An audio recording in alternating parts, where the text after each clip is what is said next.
Sosial dan Ilmu Politik Universitas Muhammadiyah Sedendir Lampang. Pada kesempatan kali ini saya akan membawakan materi tentang lingkungan internal sistem politik. Yang pertama, lingkungan fisik. Lingkungan fisik merupakan wadah dan sumber kehidupan baik kelangsungan hidup bangsa dan negara.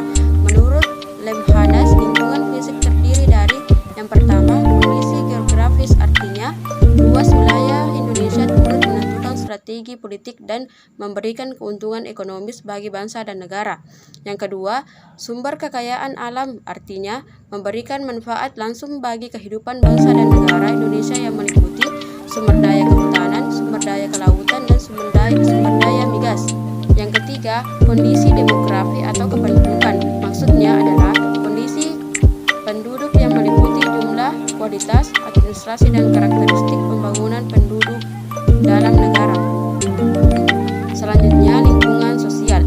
Lingkungan yang merupakan wadah bagi masyarakat untuk ikut serta dalam membangun kelangsungan kehidupan bangsa dan negara yang meliputi aspek politik, sosial, budaya, hankam, dan hukum bagi kesejahteraan rakyat. Lingkungan sosial meliputi yang pertama, lingkungan politik. Lingkungan politik adalah lingkungan yang merupakan wadah bagi seluruh rakyat untuk mengambil peran dalam partisipasi politik baik dalam lembaga suprastruktur atau eksekutif, legislatif, dan yudikatif maupun dalam lembaga sosial kemasyarakatan bagaimana prestasi dalam pelaksanaan hak politik dalam negara Indonesia.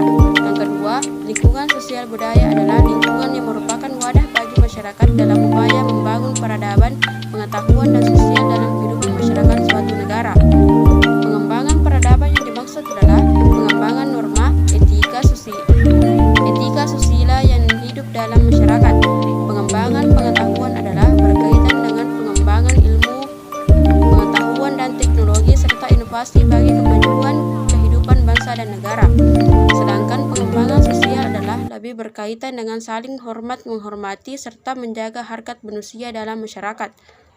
Yang ketiga, lingkungan hankam adalah lingkungan yang berkaitan dengan pertahanan dan keamanan negara dari ancaman baik dalam negeri maupun luar negeri yang dapat membahayakan kelangsungan kehidupan bangsa dan negara yang berdasarkan Pancasila dan Undang-Undang 1945.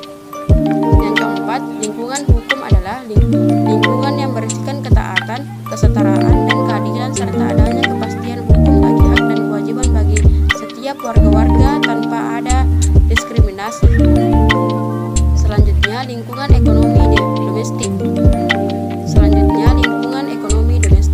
Yang pertama, sumber daya migas merupakan sumber daya alam yang berasal dari minyak dan gas bumi, memberi kontribusi yang hampir terhadap APBN dalam membiayai pembangunan nasional. Sumber daya migas terdiri dari potensi minyak bumi dan potensi gas alam.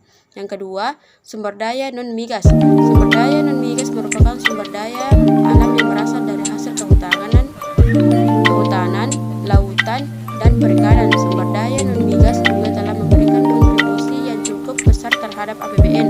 Di samping sektor migas, industri maritim, perikanan, jasa angkutan laut, wisata bahar, dan jasa-jasa lainnya. Yang ketiga, sumber daya pajak merupakan salah satu sumber daya penerimaan yang nilainya cukup besar setelah sektor migas dan non-migas. Sumber daya pajak meliputi yang pertama, pajak penghasilan adalah pajak yang diperoleh negara dari pembayaran warga-warga dari semua pendapatan atau honor, baik yang perorangan maupun badan hukum. Yang kedua, pajak pertambahan nilai adalah pajak yang diperoleh negara dari pajak barang atas barang tertentu oleh perorangan atau badan hukum. Yang ketiga, pajak lainnya adalah pajak